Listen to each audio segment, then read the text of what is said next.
मनुष्यर जीवन को परिवर्तन करने जदि आम गोटे छोट मंजी को देखा जदि आम गोटे छोट मंजी को जदि आम माटी तले पोतुचु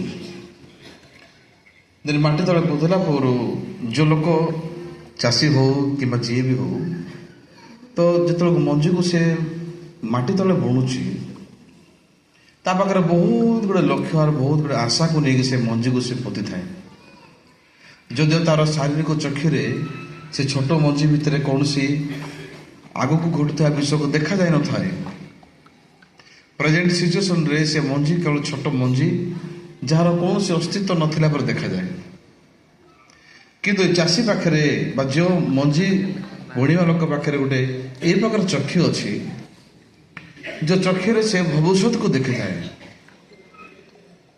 आम पाखे समस्त चक्षु अच्छी ये चक्षुर क्वालिटी कौन जानते भाई मैंने ये दुईटा आखिरे आमने देखुवा विषय को लेकिन आम देखा जाए विषय को लेकिन आम देखिपार कि से गोटे आखि अच्छी जो आखि द्वारा आमने भविष्य को देखिपार था जदि चाषी जदि मंजी को बुणुची तार शारीरिक चक्षुरे से देखिक से बुणु ना देन ता मन भीतर गोटे एमती प्रकार गोटे ज्ञान अच्छी ता पाखे यही प्रकार ज्ञान चक्षु अच्छी ये छोट मंजी भितर से देखिपार भविष्य में बहुत बड़ बड़ गछ हम जो गचर बहुत गुड़े फूल हम आर फल हम आ से फल को से व्यवहार कर खायापी कि जहाँ कर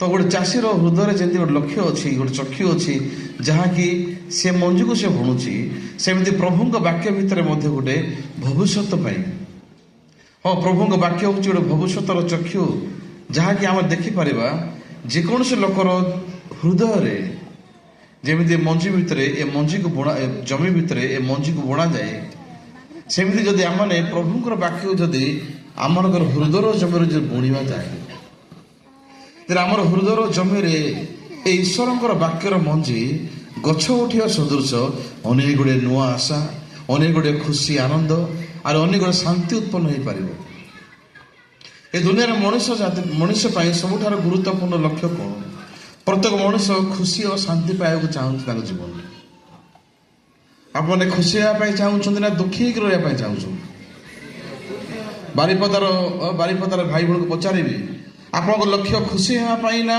दुखी होगापाई ये समस्त आम खुशी होगा चाहिए तो जदिव मनुष्य खुशी होगापाई चाही थाए कि तार चाहिए द्वारा से खुशी को पाई थाए बोली कौन सी माने ना तो मनुष्य निजर चाहिए द्वारा खुशी को पाई थाए जो मनुष्य निजर चाहिए द्वारा आनंद को पाई थाए ताले मनुष्य को कौन सी आवश्यक पड़ न था कांदिया दुखी होगापाई कि मनुष्य कौन सी कष्टकर विषय को से फिल करने कौन सी आवश्यक पड़ न था कहते यहाँ सत्य कौन सत्य जो मनुष्य जदिव चाहूचे खुशी होगापाई कि पाखे कौन सी शक्ति ना खुशी को पाइबापी पाखे कौन सी शक्ति ना आनंद को तैयार करने मुझे आप समस्ते दिने दिना दिने मेडिकल स्टोर को जाइए मेडिसिन किणापी केवे जाइछन्ति कि मेडिसिन स्टोर के मेडिसिन किणा जाइछन्ति ना नहीं हाँ आप जीवे हाँ मत मुंड बथा होची मत गोड़ बथा होची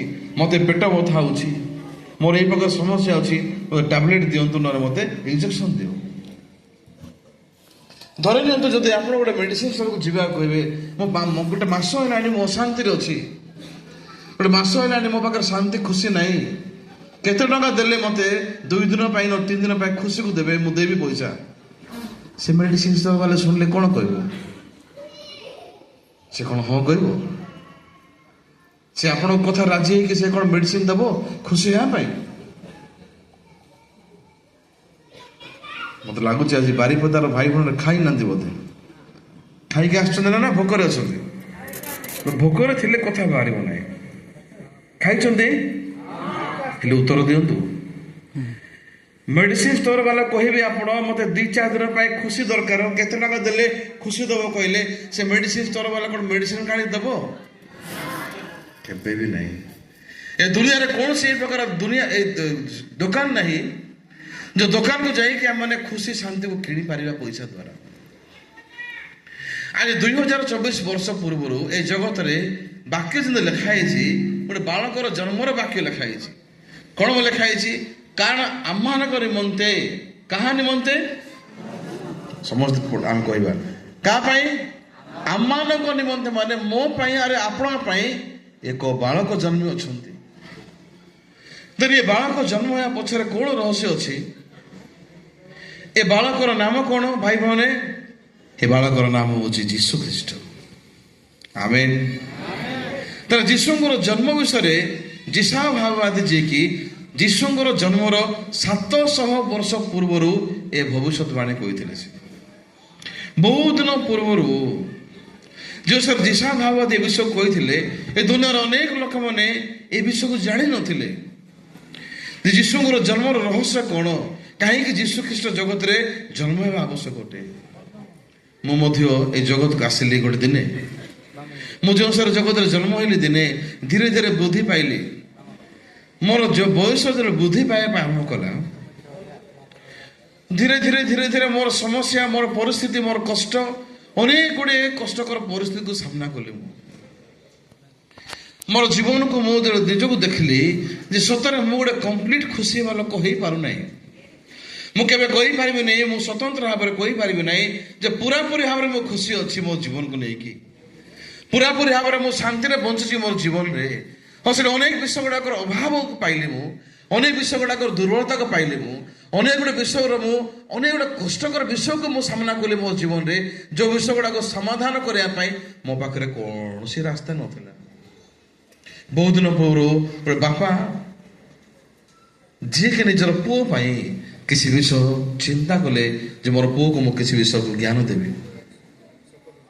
ପ୍ରତ୍ୟେକ ବାପା ମା ନିଜ ପିଲାମାନଙ୍କୁ ବଡ଼ ବନେଇବାକୁ ଚାହୁଁଛନ୍ତି। ପ୍ରତ୍ୟେକ ବାପା ମାଙ୍କର ଲକ୍ଷ୍ୟ ଥାଏ ନିଜ ପିଲାମାନଙ୍କୁ ବହୁତ ଉଚ୍ଚ କୋଟିର ବ୍ୟକ୍ତି ବନେଇବା ପାଇଁ, ବହୁତ ଗୁଡ଼ିଏ ପାଠ ପଢ଼ିକି ଯେପରି ସେ ଉଚ୍ଚ ଚାକିରି ପାଇବ।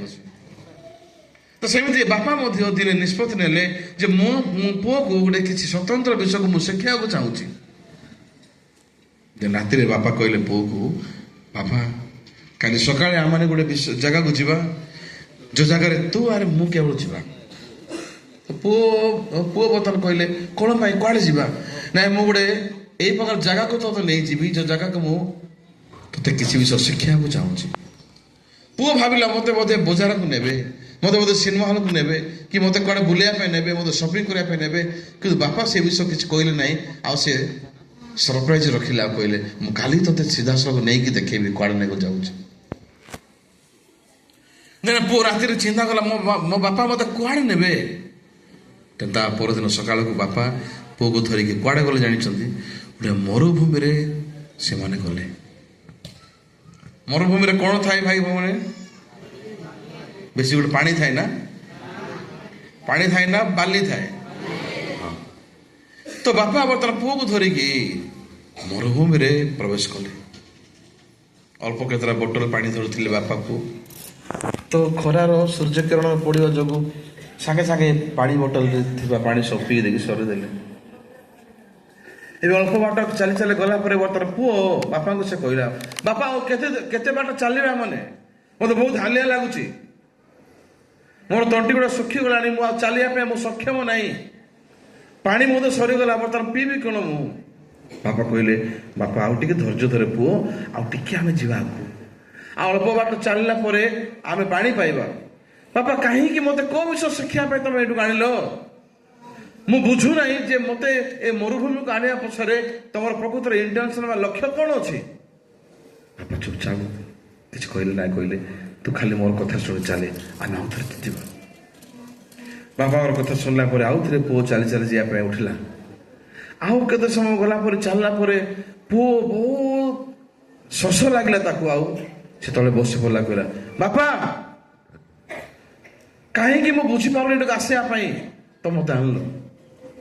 ମୋତେ ବହୁତ ଶୋଷ ଲାଗୁଛି, ମଲାପୁର ଲାଗିଲାଣି, ଆଉ କେତେ ବାଟ ଯିବା ମାନେ?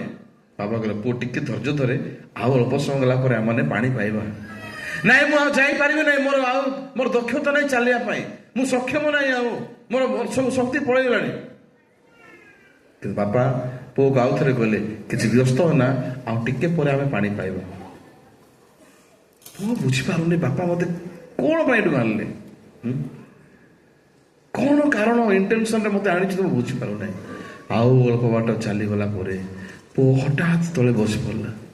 ବାପା ଦେଖ, ବର୍ତ୍ତମାନ ଆମେ ମରିଯିବାକୁ ଆଉ ଅତି ଅଳ୍ପ ସମୟ ଅଛି। ମୁଁ ମଧ୍ୟ ମରିଯିବି ଆଉ ତମେ ମଧ୍ୟ ମରିବ। ଦେଖ ଦେଖ ବାପା ଦେଖ, ଏଇଟା କ'ଣ? ବାପା ଦେଖିଲେ କ'ଣ? ପୁଅ କ'ଣ ଦେଖିଲା ଜାଣିଛନ୍ତି? ସେଇଠି ସମାଧି ଗୁଡ଼ାକ ଥିଲା। ସମାଧି ଜାଣିଛନ୍ତି ନା? ସମାଧିରେ କିଏ ରହେ? ମୃତ୍ୟୁ, ମୋର ମଲା ଲୋକ ଗୁଡ଼ାକ ପୋତା ଯାଏ। ବାପା ଦେଖ, ଆମ ପରି ଏ ଲୋକମାନେ ମଧ୍ୟ ଚାଲି ଚାଲି ଆସିଲେ, ପାଣି ନ ପାଇବା ଯୋଗୁଁ ଏଇଠି ମରିଛନ୍ତି ଏମାନେ। କାହିଁକି ତମେ ଆଣିଲ ଏଇଠୁ ମତେ? ତମେ ତ ବୁଢ଼ା ହେଇଗଲ, ମୁଁ ତ ଯବାନ ଅଛି ଏବେ, ମୋର ମ୍ୟାରେଜ ବି ହେଇନାହିଁ, ମତେ ମାରିବା ପାଇଁ କାହିଁକି ଆଣିଲ? ବାପା ଚୁପଚାପ ରହିଲା, କହିଲେ କିଛି ଅସୁବିଧା ନାହିଁ ପୁଅ, ଆମେ ମରିବା ନାହିଁ। ଆଉ ଅଳ୍ପ ବାଟ ଚାଲି ଚାଲି ଯିବା ମାନେ ଆଉ ପାଣି ପାଇବା। ତ ପାଗଳ ହେଇଗଲ କି ବାପା? ପାଗଳ ପାଇଁ କଥା କହୁଛ ତମେ ହଉଛ। ଦେଖ ଏଇ ଲୋକମାନେ ମରିଛନ୍ତି ଜାଗାରେ, ଆମେ ମଧ୍ୟ ମରିବା। ବାପା ହସିକି ପୁଅ କ'ଣ କଲେ ଜାଣିଛନ୍ତି? ଆମେ କୌଣସି କାଳେ ମରିବା ନାହିଁ। ତାପରେ ବାପା ପୁଅ କହିବା ଆମେ କହିଲେ ଠିକ ଅଛି ବାବୁ, ମୁଁ ତତେ ଗୋଟେ ବିଷୟ ପଚାରିବି। ତୋର କଥା ଅନୁସାରେ ମୁଁ ରାଜି ଅଛି ଯେ ଏ ଲୋକମାନେ ଏଇ ଜାଗାରେ ପାଣି ନ ପାଇବା ଯୋଗୁଁ ମରିଗଲେ।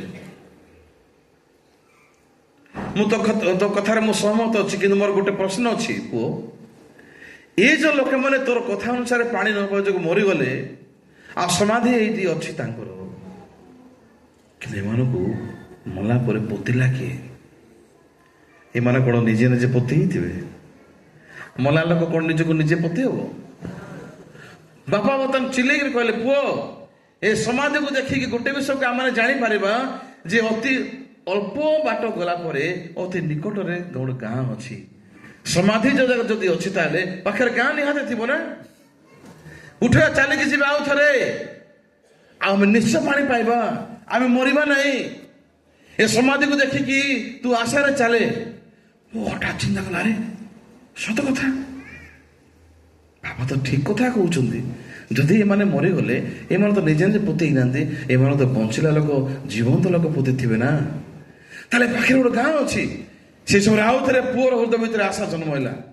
ବାପାଙ୍କର କଥାକୁ ଶୁଣିଲା ପରେ ପୁଅର ମନରେ ଆଉ ଥରେ ବଳ ଆସିଲା, ଆଉ ଥରେ ସେ ଶକ୍ତିଶାଳୀ ଭାବରେ ଛିଡ଼ା ହେଲେ, ଆଉ ଚାଲି ଚାଲି ସେ ଗଲେ। ଆଉ ସେମାନେ ଅଳ୍ପ ବାଟ ଗଲା ପରେ ପାଣି ପାଇଥିବେ କି ନାହିଁ? ସେ ପାଣି ପାଇଲେ। ପୁଅ ମଲା ନାହିଁ କି ବାପା ମଲା ନାହିଁ। ଏ କାହାଣୀ ପଛରେ ମେନ୍ ଥିମ୍ କ'ଣ ଭାଇ ଭଉଣୀ ଜାଣିଛନ୍ତି? ବାପା ପୁଅକୁ କୋଉ ଶିକ୍ଷା ଦେବାକୁ ଚାହୁଁଥିଲେ? ସମାନ ସମାଧିକୁ ଦେଖିକି ପୁଅ ହତାଶ ହେଇଗଲା, ସମାନ ସମାଧିକୁ ଦେଖିକି ପୁଅ କାନ୍ଦୁଛି, ସମାନ ଭାବରେ ସମାଧିକୁ ଦେଖିକି ପୁଅ ବର୍ତ୍ତମାନ ଦୁର୍ବଳ ହେଇଗଲା, ମରିବା ପାଇଁ ଯାଉଛି କହିଲା। କିନ୍ତୁ ସେ ସେମ୍ ସମୟରେ ସମାନ ସମାଧିକୁ ବାପା ଦେଖିକି ହତାଶ ହଉନାହାନ୍ତି। ବାପା ଦେଖି କ'ଣ ହେଲେ? ଆଶା ପାଇଲେ। ଏବେ ପୁଅର ମନ ମରିଯାଇଛି, ପରିସ୍ଥିତିକୁ ଦେଖିକି ପୁଅର ମନ ମରିଗଲା। ପୁଅ ଭାବୁଛି ମୁଁ ମରିଯିବି।